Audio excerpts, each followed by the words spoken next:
thank you for such a warm sense of welcome. I'm really appreciating how, what a warm sense of community there is here.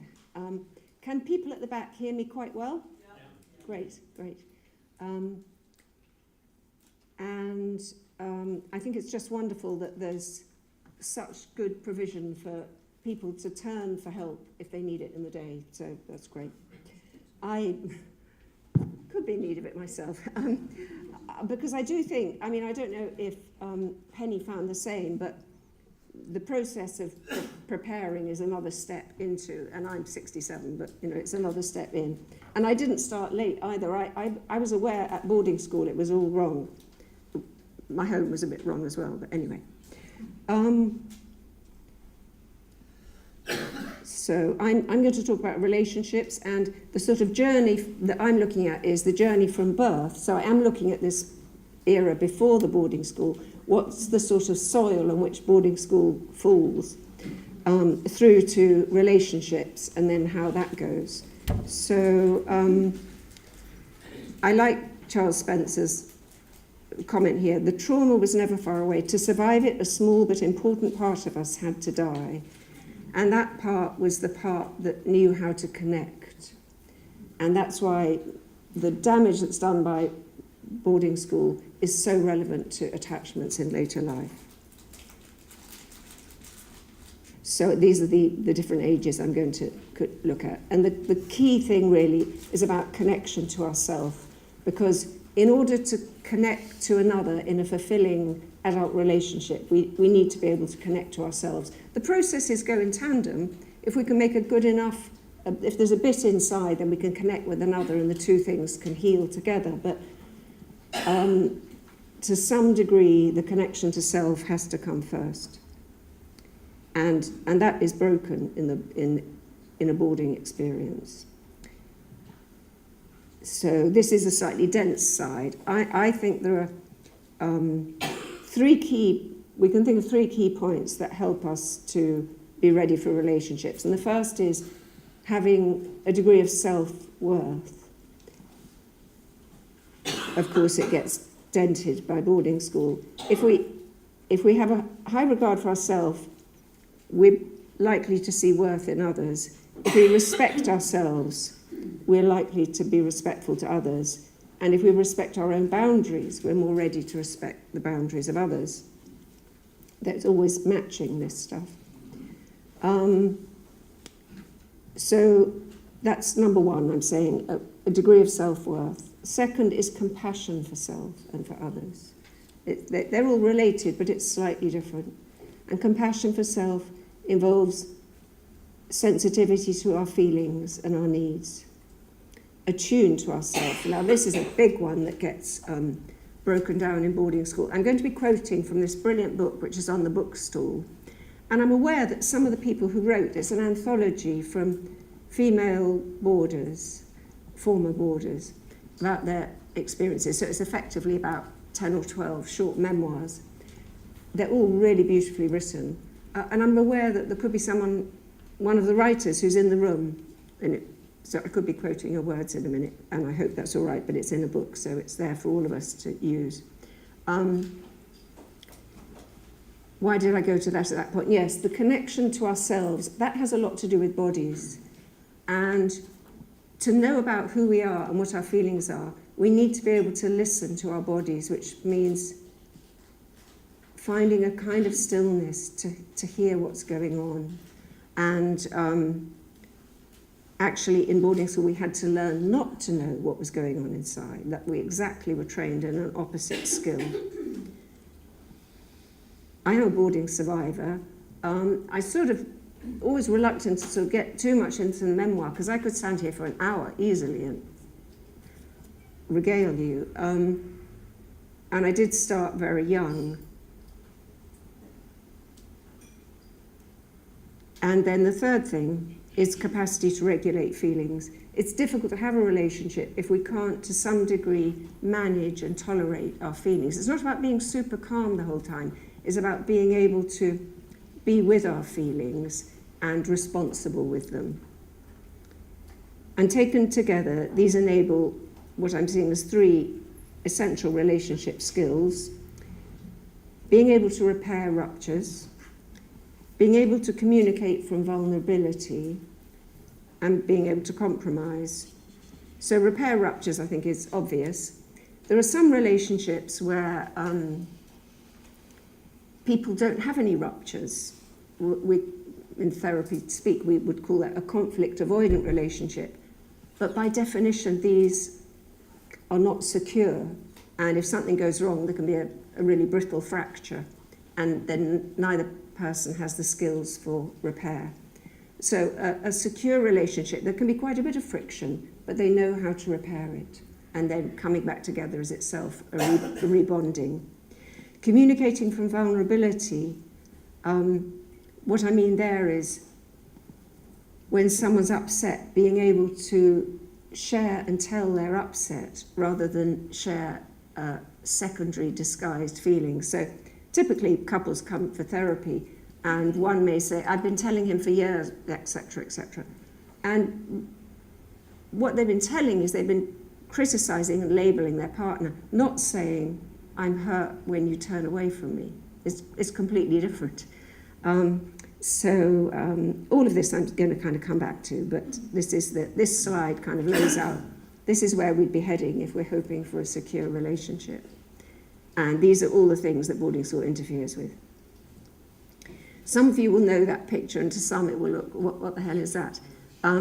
You're looking at an experiment from the 1950s where Harry Harlow took baby monkeys. He took them away from their real mothers, put them in a cage with a wire mother who has milk and a cloth mother who has no milk, but there's some terry toweling there that provides a crumb of comfort for the little baby monkey. And what he found is that the baby monkeys spend 23 hours a day with the cloth mother, either clinging to it or snuggled at the bottom, and they only go to the wire mother when they need the milk. And one of the writers in here puts it beautifully. She says, those poor monkeys could have been saved. They could have just gone and observed in a boarding school. Because you don't attach to the one who gives you food, even if it has become, in this day, very smart food that they serve in boarding schools.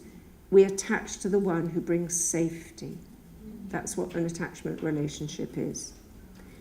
John Bowlby is the British psychoanalyst who developed attachment theory. And I'm going to have to speed up. I'm already going so slowly. But we'll get there, don't worry. So the first slides are a bit slower than the later ones. An attachment figure, it's just that this is there's so much I like talking about here, and it's very good of you to be listening. And I could go on too long. If any of it does interest you, there is a lot more about attachment and couples and relationships in my book. Of course, I'd like to tell you that. Or for free, you'll get it in my TEDx talk. So an attachment figure is someone who gives us a sense of safety and comfort. So to a child, we hope that their parent is an attachment figure. And in a couple relationship, it's the partners, and it can be amongst friends to a degree. An attachment figure is not necessarily a nice person. So parents can be quite mean and cruel. They still are the attachment figure. They're just not a very good one. And an attachment strategy is the way the child develops in each family to be the kind of child that the parents need. So in a secure family where the parents are able to adapt and respond and be accessible, the child has a secure relationship and they really don't have to adapt to the parent because the parent is adapting to the child, and that's how we would wish it in every family, but it isn't. And on the next slide, I'll talk about the other types of attachment. So that's a secure attachment where the child feels they have self-worth, they feel respected, they feel there's compassion, and they have trust in the adult to take care of them. This is obviously important because you take a secure child and you put them in boarding school, and it's an incredible betrayal of what they've been through. So some people go to boarding school from secure homes, which is shocking because the parents sort of should know better. What we find out is that those parents themselves were in agony because for some reason they'd taken on board the idea, I must send my children to boarding school for whatever reason. And the parents themselves were torn apart because they were deeply bonded with their child and they really cared. But for the child, it's a particularly bad betrayal because they had felt really loved and cared for. So here's the insecure styles. There are 3 of them. An avoidance style tends to develop in a family where it's very stiff upper lip. And quite a lot of boarding families are like this. So when the parents signal that they don't want to know about feelings, the children learn very young. At 13 months, psychologists can measure the attachment pattern in a child. So the children learn very young, what sort of parents have I got here? What sort of baby do they need me to be? And in an avoidant home, the children learn to deny their attachment needs, to disguise their feelings. And they do this because if you live in a place where no one takes any notice of your feelings, it's a very good solution to take no notice yourself. An anxiously attached child. If the parents are variable, sometimes they're able to be warm and responsive, other times they're switched off. There could be many reasons for this. The reason doesn't really matter in this case. The effect on the child is they know their parent can produce it if they just keep demanding enough. So the child learns to be demanding. They turn up their attachment needs. They amplify their complaints. And if you live in a family where attention is difficult to get and easy to lose, then this kind of loud volume on your attachment needs is the best solution. So these are very adaptable behaviours in these families. Then they're not always so adaptable in the world, particularly the anxious, preoccupied style. And the avoidant children, I'm going to say more, but you can see why they can often fit in better in boarding school. I'm not saying they thrive, but they can cope with it. Anxious, preoccupied children fare really very badly because they'll probably spend years beseeching their parents to take them away. So huge amounts of energy go into that. Disorganized families, this is where the parents are so troubled that they are sometimes they're the only source of comfort the child potentially has, but they're also a source of danger and harm to the child. So the child is in an unbearable dilemma. Do I go towards the parent for safety and comfort, or do I flee? And that affects their nervous system very deeply and will stay with them. And they're going to really struggle in boarding school because they aren't able to toe the line. This learning gets laid down very early, as I said, and whatever happens in boarding school is going to happen on top of one of those patterns. So what happens when one of these children gets into boarding school? I just want to say that I think in attachment terms, children going to boarding school under 13 is particularly harmful. I'm not saying it's okay for teenagers. I think there's a different problem, which I'll mention, but in young children, the need to have access to an attachment figure is so important. And I know in the modern boarding schools, there's house parents and this kind of thing. It's quite obvious that that is not the same thing as turning to your own parent at the end of the day, to someone who is attuned to their own child. And for the teenagers going to boarding school for the first time, the problem there is that the process of separation from the parents, which should be happening gradually across the teen years, happens very suddenly, and all that testing of boundaries can't be done in a domestic setting. There is a minority of children whose life at home is so bad that they maybe will benefit from boarding school. The first boarding school I went to when I was 6 only lasted for a year because it closed down, sadly, because it was actually a lovely little school, but you almost couldn't call it a boarding school. There were only 12 boarders. It was more like a better family than mine. Unfortunately, it closed down. So I wouldn't really rate it as a boarding school. So let's listen to the boarding school lobby. I try to be fair. There's no question, some children do very well by certain measurements. And many of them will affirm for their whole lives that it was the making of them. And we might say, well, secure kids, so I told you about a secure child. They have a sense of value in themselves and they have a belief in the caring of the other. They trust an adult to be caring. And secure kids in normal life, they do well in all sorts of ways. Because you put them in a primary school, they trust the teachers, they can make friends with their peers, they can learn because they feel safe in themselves. But you put them in a boarding school and the betrayal is so terrible that something really breaks. So I'm sure I was going to read, yes I was. I've identified probably too many passages, but some of you will know of Joy Chavarin's very, very useful concept of boarding school syndrome. In some ways, boarding school syndrome corresponds to a fairly attachment kind of internal protection, of shutting things down, not knowing how I feel. Here's some words from the book. I learn not to let people see my pain, and the shock and inherent numbness help to stop the feeling. I learn to become the survivor and forget who I was before the cataclysmic change.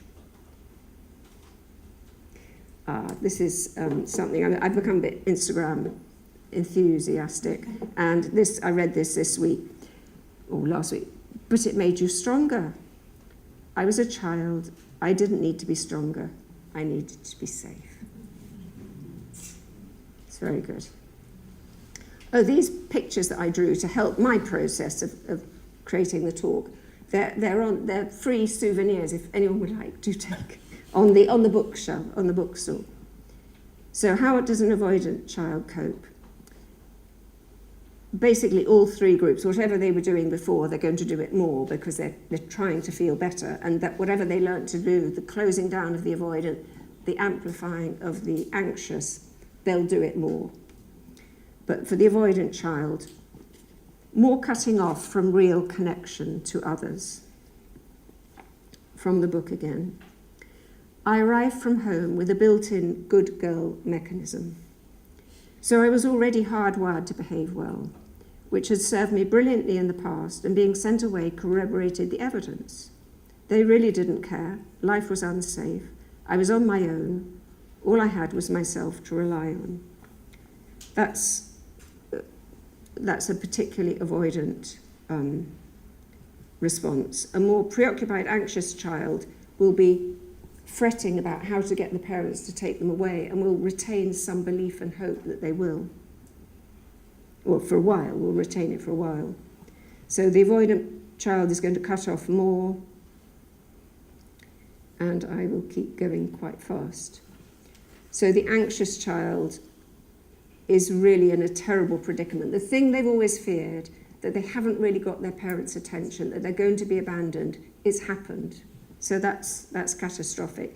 For the avoidant child, it's business as usual. They expected this, really. So for the anxious child, they're trying desperately to elicit care, whether that's from their parents with the desperate letters, from teachers trying to suck up, or from another child. At first they'll be driven to protest loudly, that won't work. And for years they'll probably beg to go home. There's terrible amounts of energy going into this. And abandonment is their worst fear come true. They will also be affected by Chavarin's boarding school syndrome. That will kind of sit on top. So they've got the anxious, in deep part that's anxiously clamoring for help. And then they've got the overlay of the boarding school syndrome, which is saying, shut up, shut up. And that's a horrible internal conflict for the anxious child. Secure attachment doesn't really get you anywhere in this case. And I will read again. I recently asked my parents for my letters. What struck me most was the desperate plea to be taken home, overt and protesting to start with, and then, when the cry went unheeded, a quieter voice. I don't know if that's someone who was secure before boarding, but it sounded so from the memoir. And one of the ways, I think this was touched on by Penny slightly, one of the ways that children cope when their parents are a terrible disappointment to them is that they decide that they're bad. This is something Fairbairn, a big psychoanalyst, called the moral defense. So children, it's better for a child to believe I'm bad and my parent is good. So a parent who's abusive or a parent who sends you to boarding school, it's very sort of healthy for the child to say to themselves, my parent is good, so I must be bad, rather than my parent is bad, they shouldn't have sent me here. And this is why it can be a long, low journey. You know what I meant? For people to arrive at seeing really what it's all been about. Disorganised attachment. If a child already had this when they arrived in boarding school, they're probably going to get expelled quite soon. But because they're not able to toe the line, they just can't. The distress is so great. But a lot more, in my view, a lot more children are leaving boarding school with disorganised attachment than arrive. Because I said it can be measured at 13 months, that's our attachment patterns. And that's 70% sort of intact, will stay across, for 70% of the population, it will stay like that across your life. But that's unless something either good or bad happens. Now good could be, you could go to therapy and it could help you, or there are other stuff, but that's a quick description. Bad might be you go to a boarding school where you're very cruelly treated. Well, boarding school is cruel inherently, but sometimes it's even worse. So for the avoidant child, it's business as usual. For the anxious child, their worst fear has come true. For the secure child, the impossible has happened. Their model of the world has been utterly shattered. That's why the irony is that secure children may be most damaged by boarding school, in my view. And for this disorganised child, they were already holding on by their fingernails, and now they really could crash into mental illness. Neurodivergent children, I'm going to go fast through this because really it's a big subject. It deserves more than one slide. We hope that these days the needs of those children are a bit more recognised in all schools, but we don't have to look very far back for there to be no recognition at all. And these children also may have been particularly prone to being bullied because they're seen as different. I already touched a bit on how learning is affected. The avoidant child will probably cope best because the disciplined environment is not alien to him. But the kind of learning that we do in those conditions isn't the most creative. So they may be able to go through the hoops and get the exams, but it's probably not the most fulfilling kind of learning. The anxious child will probably really struggle to learn. The secure child may be particularly dependent on kind teachers because the secure child had that good radar for picking out adults who could help me, but it's probably been damaged. And the disorganised child's going to have a great deal of trouble learning because the feelings are cracking off like fireworks inside. And the family. For the avoidant child, home was always an austere place. And it would now be even more important to keep the real self hidden. For the anxious child, exeat's a misery. The longed-for reconnection is completely overshadowed by the imminent loss of safety.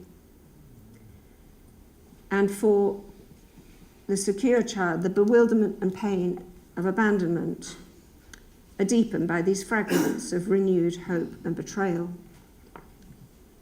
On visits home, I don't get excited anymore, and it will be easier now if I never went home.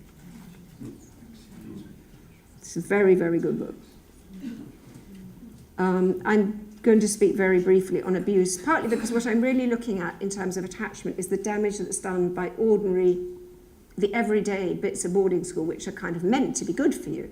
Everyone accepts that abuse shouldn't happen, but perhaps they still don't accept what a what a dangerous environment a boarding school is for abuse. A healthy child will seek an alternative attachment figure. Bowlby said that children, it's an adaptive thing for a child who loses a parent to quite quickly go through the stages of grief quite quickly and reattach to another adult. That's like good for a child because otherwise they haven't got a parent. And so evolution has given a child that capacity. So put in a boarding school without access to parents, the healthy child may well try to form an attachment to a teacher, which of course can be, abusers may actually use this. And some do become significant attachment figures, and there could be quite a long kind of feed-in where it's working in a benign way, and then it's a crushingly terrible betrayal. The abusing person is both loved and feared, so like the disorganized child who loves and fears their parent. And I think the older the child, the more distressed they may be, because almost always the abused child blames themselves, and the older they are, the harder it is to get over that.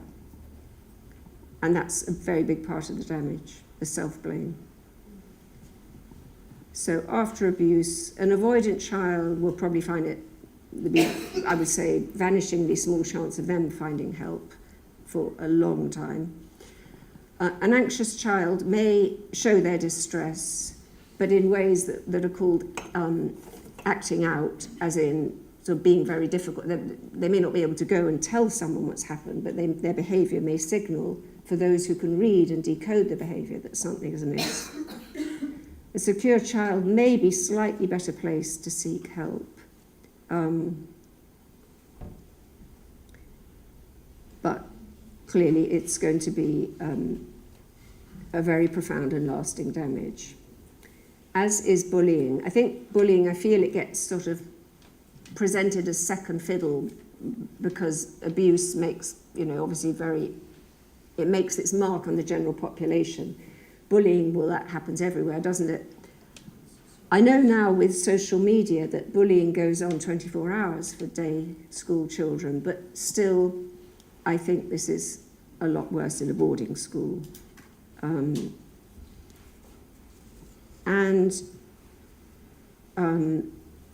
think I put on, yes, both parties will be traumatised. I think that's important to remember. And for those who are interested, there was a significant Algerian psychiatrist in the time of the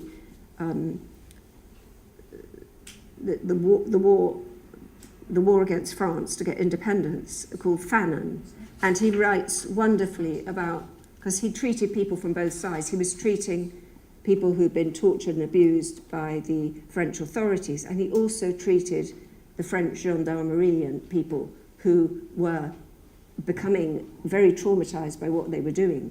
So people who, in schools, who are the bullies, they're not going home and going on to a charmed life. I have to learn to get on with everyone and to cope with being bullied. I learn to be hyper alert to what others are feeling about me. I learn to do anything to keep people happy with me, even if it means betraying myself, because that helps me make the world feel safer.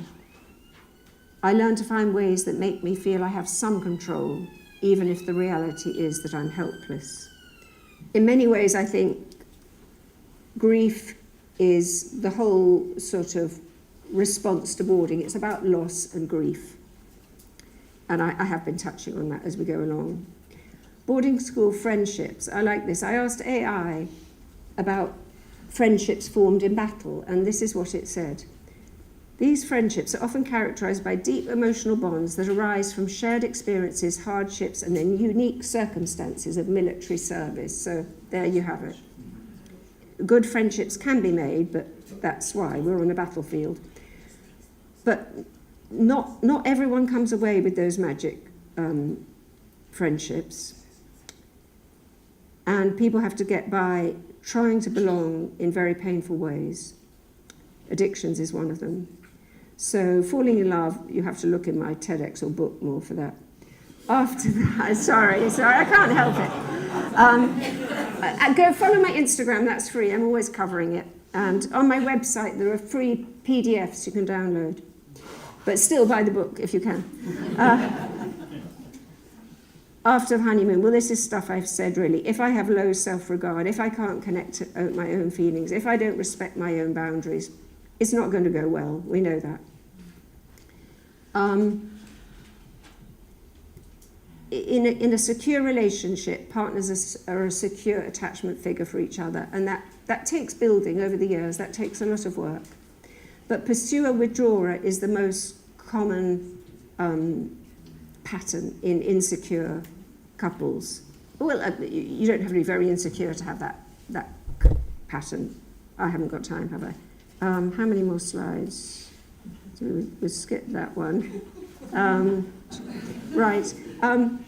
So this is now my book that I'm reading from. I interviewed 18 couples, sort of contented couples, people who had to work on their relationships, not starry-eyed couples, but long-term couples who really valued their relationships. And I'm going to read out this because it explains that phrase I just showed on the previous slide, pursuer-withdrawer, and the figure of 8 pattern, which is, if you can get your head around that, you'll have understood about 80% of what's important in couple dynamics. And the example I'm going to read is from 2 women, a lesbian couple. They're called Diana and Kate in the book. And they had this pursuer-withdrawer loop where the more one does one, the more the other does the other. It's like pulling on a rope, and they're always against each other. When I interviewed them, it was 20 years on. So I said, what happens? I'd ask them, what happens around caregiving and care seeking, which are very important skills in a relationship. Being able to ask for care, something that gets very, very messed up in boarding school. And they had they described me what used to happen. Diana, she's the more anxious one who pursues, who's always going forward, louder, needing. And if she was upset, she said, I used to wait to be asked, what's wrong? And when I wasn't asked, I would get very upset and feel very neglected. But I've learned it's okay if I just go to Kate and say, can I talk to you? And she'll give me her attention and offer me a hug, and that's usually all I need. Kate, yeah, she's the avoidant one, the one who wants to keep feelings at bay, her own feelings and her partner's feelings. Yeah, I'm trying to learn not to fix it. I'm trying to learn just to keep my mouth shut, to listen, to be a more empathic listener. So that's very beautiful to me, because that's a couple who learnt. They used to have that dynamic, and they learnt.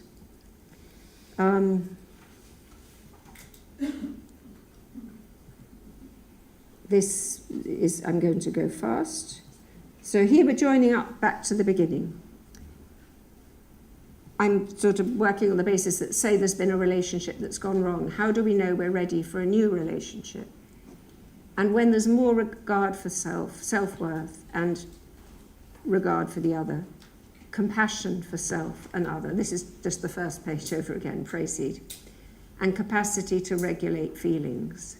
If we've got a bit on those fronts, we're in a good place, both for choosing a partner and for then building the bond. And then we'll be able to repair ruptures, communicate from vulnerability, and make compromises. So communicating from vulnerability, that's what we just heard with Diana and Kate. So she used to just do a bit of a sulk and wait for her partner to say, what's up? But she learned to say, I'm in trouble, I'm sad, I'm lonely, help me. Past trauma really does show up in our couple relationships, and that means boarding school trauma too. If we've really been very wounded, we're quite likely to find a partner who's a sort of match for that. It doesn't tend to happen that one very secure person gets together with a very troubled person. It's not what happens. You could have someone who's a bit secure and someone who's a bit troubled, and that can be good because it's sort of levelling up. That's a levelling up process. It tends to level up, not down, which is very nice.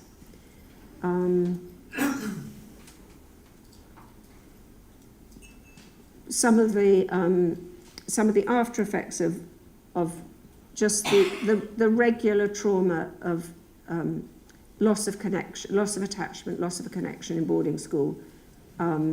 These symptoms of sort of PTSD, numbing, dissociation, re-experiencing, avoidance, hypervigilance, irritability, impulsivity. Every single one of those makes relationships harder. So there's a lot of healing to do. And this is almost the end. As well as outright abuse interfering with sexual relationships, just the environment where children's bodies are under a strict regime with few choices, few boundaries, a lot of exposure, that produces a kind of hardening or more fear of the body. Being gay or lesbian in a boarding school, that's never been a good call. So these next three, these are ways of describing how the different attachment patterns tend to approach sex. So the anxious partner will tend to want solace sex. For them, sex means comfort and connection. And avoidant partners tend to be quite cut off in the way they have sex. It's quite detached. And synchrony sex, if you've got two secure partners, they're kind of able to be with and be present with each other. So I think we're almost at the end. Yeah, we're definitely very new. So yeah, I'm free resources on Instagram, free TEDx talk, and I think there's one more slide, I know. Yeah, just a line from Rumi that I thought was very beautiful. Have I done it right? Yeah. Beautiful.